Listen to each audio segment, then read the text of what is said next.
morning, afternoon, or evening. My name is Dylan Monninger, and today I'm going to be doing my Teach Back presentation for my diabetes class from Arizona State University.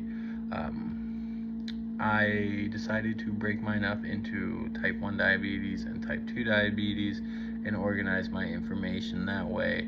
That way it would be a little more conducive to kind of retaining. Also, I struggle with ADHD, and it helps me to just stay on one topic at a time. So let's kick things off. We've got type 1 diabetes. What is it? An autoimmune disease which the body attacks the pancreas. Over time, it destroys the beta cells. Type 1 diabetes is not preventable. Also, I should note I have my notes here on my laptop to my left. I'm recording on my phone. I tried this with Zoom earlier, and it just was not working for me for whatever reason. So we're going to be doing this method. I'll just be referencing these notes to my left. Let's talk about type 1 diabetes a little bit more, getting into the basics. Basically, we all know glucose is a type of sugar that comes from the food that we eat. Basically, your body uses this stuff for energy all the time. It needs glucose. And what is insulin? Well, what's the other side of the coin? Insulin is a type of hormone basically created in the pancreas. It acts as a key kind of for glucose to enter the body's cells, allows that glucose to actually function. So what can actually cause type 1 diabetes?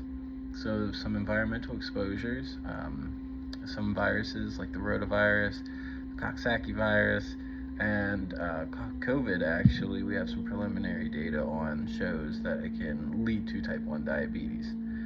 Chemicals that damage the pancreas. Genes have a minor role to deal with it. Celiac and Hashimoto's thyroiditis are at basically the highest risk.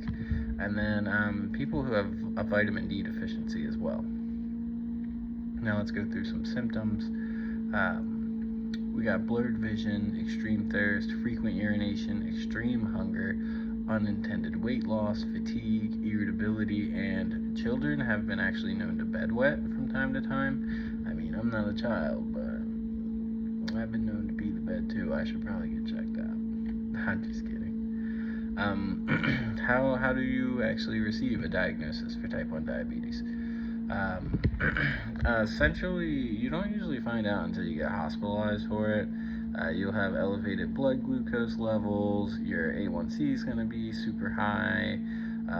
They're going to administer some electrolyte tests and also take some antibodies to test for type 1 diabetes. It's worth mentioning here that if left untreated, it could lead to diabetic ketoacidosis, which is a complication of type 1 diabetes when there's not enough insulin in the body, and that's going to be noted by elevated ketones in the body actually. Let's talk about treatments for type 1 diabetes. There's medications. You got insulin, which you need, and then there's some oral medications as well. There's a little thing called insulin therapy.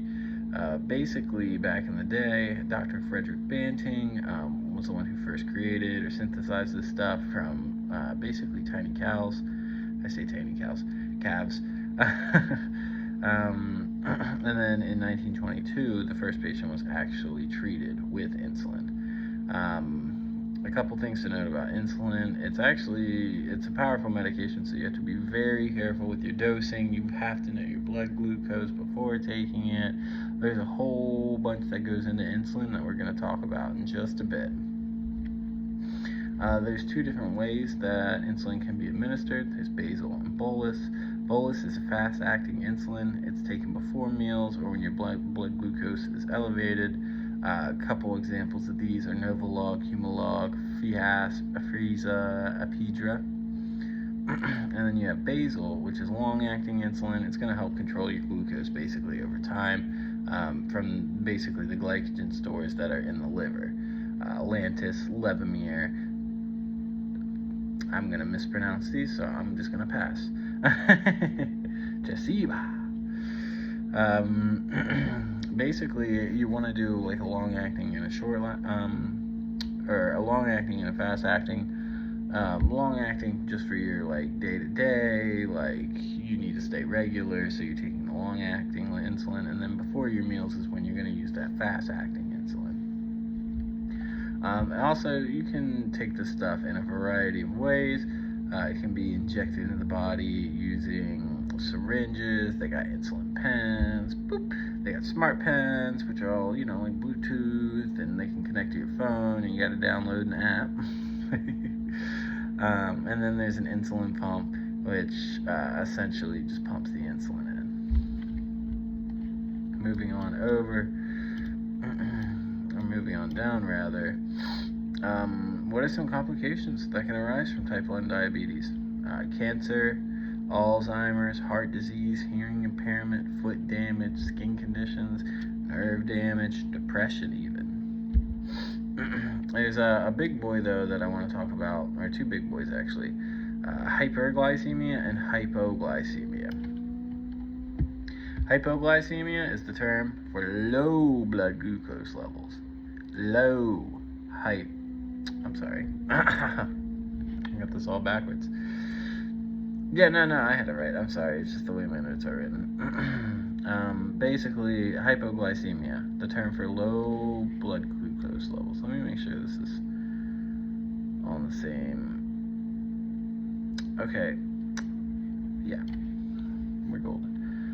Some causes of hypoglycemia are going to be changes in hormones, exercise, hot weather, alcohol consumption, taking too much insulin, and then some risks associated with hypoglycemia. You get shaky, hungry, get a headache, dizzy, sweaty, kind of confused, maybe going numb in a couple different places.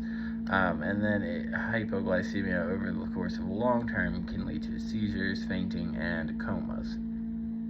Hyperglycemia, which is the other side of that coin, is going to be the term for elevated blood glucose levels. That's hyperglycemia. Some causes. We got exercise, alcohol consumption, taking too much insulin, or if your body's too insulin sensitive for one day. Some short-term risks involved with hyperglycemia: extreme thirst, that hunger, maybe impaired performance, frequent urination, infections, blurry vision, and then over the long term you can get fruity smelling breath, nausea and vomiting, shortness of breath, and then it can affect your cognitive and athletic performance. Now, moving away from hyper and hypoglycemia, moving on to just regular complications of type 1 diabetes. Basically, people with diabetes are at higher risk when fighting infections because bacteria and viruses thrive in glucose-rich environments.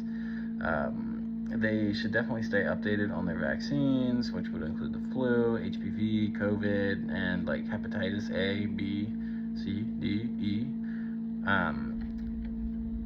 Type 1 diabetes can lead to nephropathy, which is the deterioration of kidney function.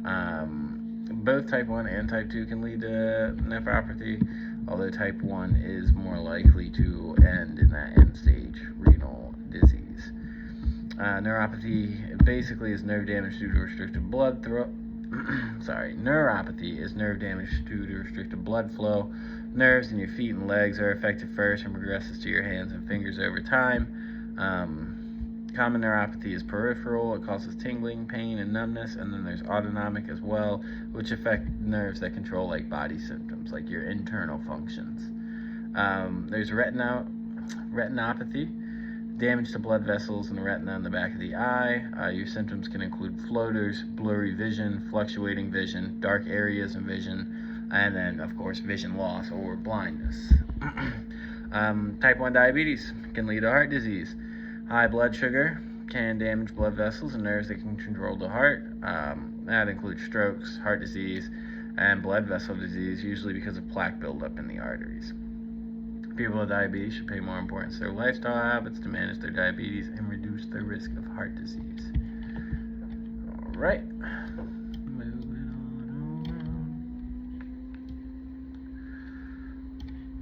on. Let's talk about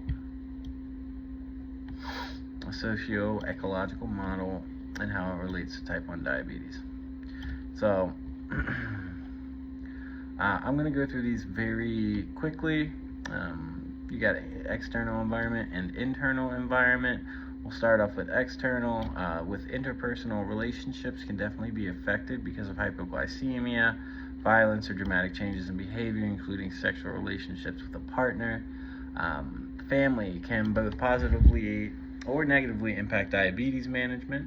Examples include arguing about diet, exercise, or medications, supportive behaviors, basically helping them, cope with their day-to-day diseases, help them grocery shop, buy food, things like that.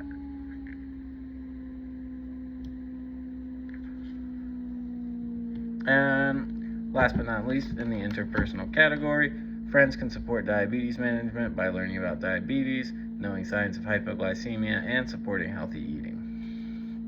Moving on down to community and organization. A community actually includes social networks, norms, and standards. Organizational includes policies, informal structures, and rules. When I go over type 2 diabetes, I am not going to repeat these definitions of these subcategories specifically, just because why double down on the time? Let's see here. Schools can help support diabetes management by having trained staff, assist with basically administering aid, providing snacks as needed, and allowing for bathroom breaks. I know a lot of schools that don't actually do that when they need to. Workplaces can impact diabetes management positively by allowing breaks to check blood glucose, allow regular snacking, adjust their work schedule, provide stress management programs. Basically, the other side of the coin would be an unsupportive work environment, which would be like somewhere where you're just sitting all day. The boss is yelling at you constantly. He's not letting you go pee. He's not letting you snack. He's making your blood glucose go all out of whack, and nobody's got time for that. Let's talk about healthcare services and diabetes-related outcomes. Access to healthcare services is crucial, basically, for anyone with diabetes to avoid hyperglycemia, hypertension, hyperlipidemia, and let's talk about some key medical providers for your diabetes care team. First and foremost, you want a PCP. That's going to be a doctor, a DEO, nurse practitioner, or even a physician's assistant who's going to provide routine checkups, physical exams, lab tests, and basically write your prescriptions. You want an endocrinologist. They're going to specialize in the endocrine system and explain basically your diabetes treatment options, and they're going to educate you on diabetes as well, which is a huge plus. You need an RD. It's an expert in nutrition and helps you basically understand what to eat and drink to manage your diabetes. You can't just have a willy-nilly diet and expect to be able to go about your business. And then some mental health professionals dealing with the stress of diabetes on top of, life can become overwhelming for anyone. Nobody should be in this fight alone. Absolutely not. Moving on over, let's talk about some health disparities. African Americans and Hispanics compared to non-whites have less consistent access to basically primary care physicians, which means the low income, racial and ethnic population have the highest rates of complications and the lowest access to insulin pumps.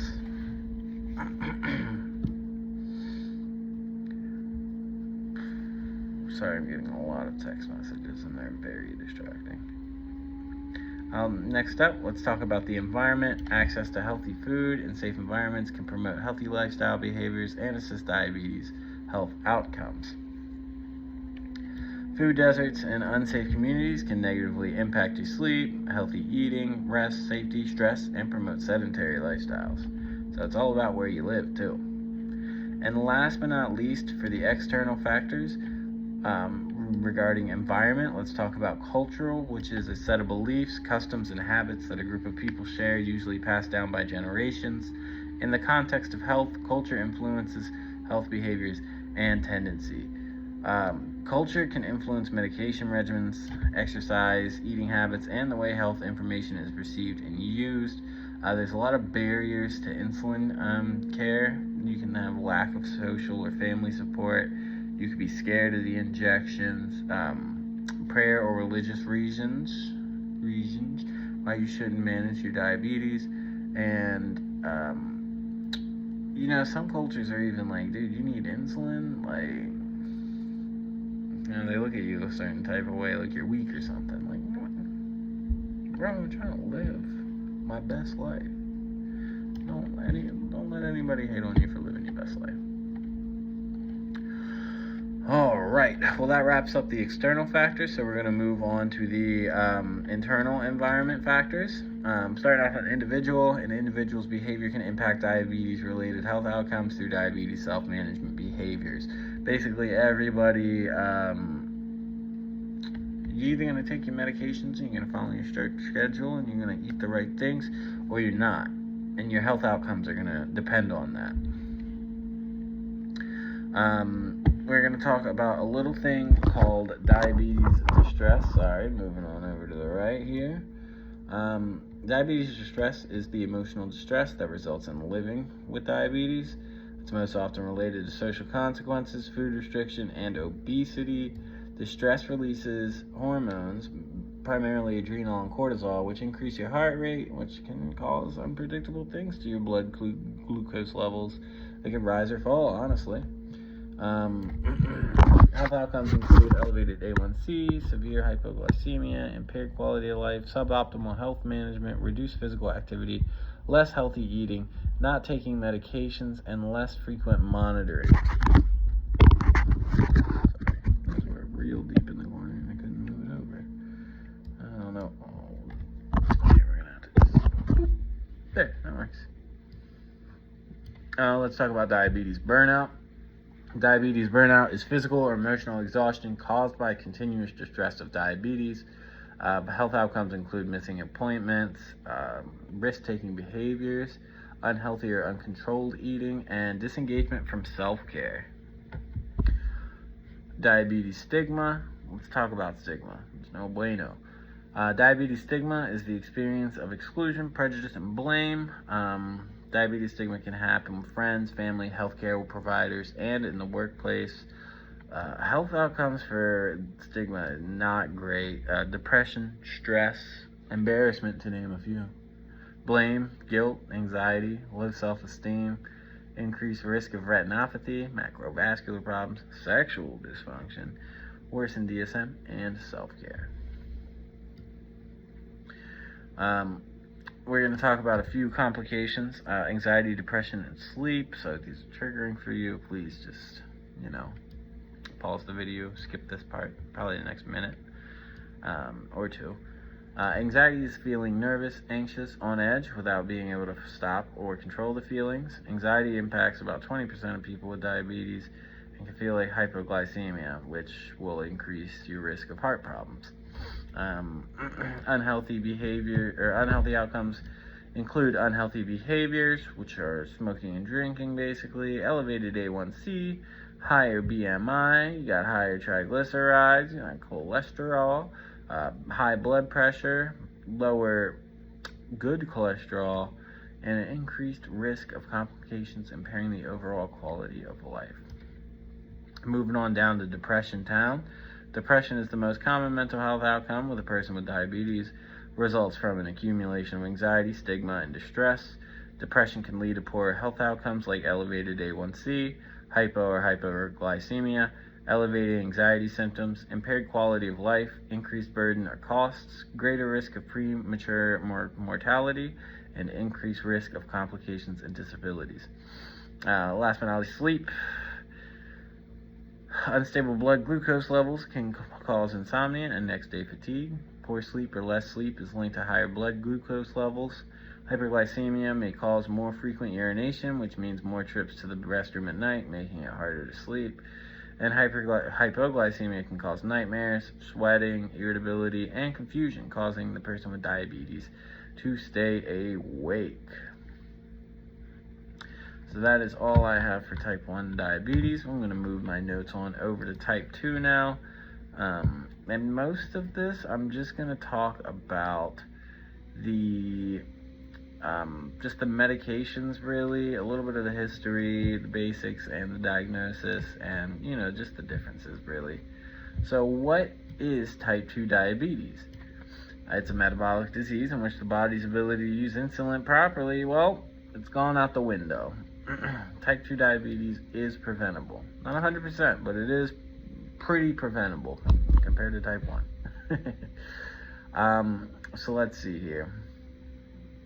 Some symptoms of type 2 diabetes. So let's just say you're bopping around, you're kind of worried about what you've been eating for the past 10 years. Welcome to my world. I'm 28. I'm like right on that. Or 27. Oh my gosh. Anyway, some symptoms. Frequent urination, increased thirst, hunger, unintended weight loss, some fatigue, blurred vision, slow healing wounds, infections, numbness in the hands and feet, and basically darkening around your skin folds. I wonder which of those I would notice first. The slow healing wounds. So there's some risk factors. How do you get type 2 diabetes? Does it just happen? How do I know I'm at risk? Family history is the big one right there. Your race and ethnicity play a big part. Your age, if you're pregnant, and then on the opposite side of that coin is your lifestyle. If you're big, if you're bold, large and in charge, if you will. If you got a lot of fat in your abdomen, and then you have elevated blood lipid levels. There is a such thing called the National Diabetes Prevention Program. I know, wonderful. I'm glad it exists. Type 2 diabetes is preventable through lifestyle changes. Essentially, and this program is here 12 months. It's to get you off the couch into a comfortable, basically, stage in your life where you can do some types of cardio, some types of exercises, where you can really stay on top of your disease.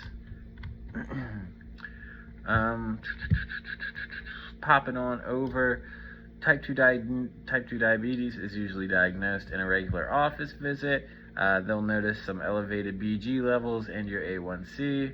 And I know I didn't explain this before. Your A1C is basically a blood test that measures your average blood glucose levels over the past 3 months. Fasting blood glucose basically measures blood glucose levels after an overnight fast.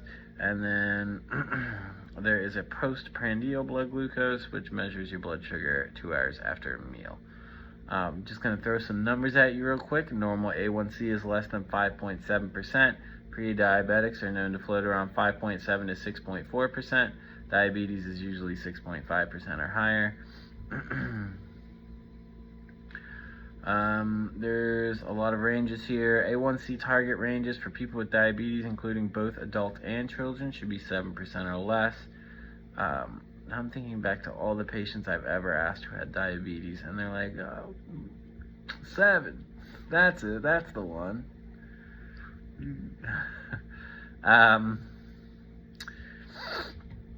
Basically, people should be getting their A1Cs checked every 3 months. Blood glucose target ranges for people with diabetes for adults is 80 to 130. For children, it's 100 to 150. And last but not least, I'm just going to note a couple different other types of diabetes. There's maturity onset diabetes of the young, which is caused by a gene mutation. Basically makes you very insulin sensitive and is often misdiagnosed as type 1. Latent autoimmune disease in adults is an autoimmune disease that progresses slowly and is often misdiagnosed for type 2 diabetes. And then there's gestational diabetes, which is a disease where the body does not produce enough insulin during pregnancy. It usually resolves after delivering the baby, but does increase the risk of contracting type 2 diabetics for both the mother and the child. That is, give or take, everything I learned in this semester, all in all, in 24 minutes. I should have taught this class. Like 7 weeks, 24 minutes. Now, I hope you enjoyed. I hope you learned something. And thank you for the wonderful semester. Bye.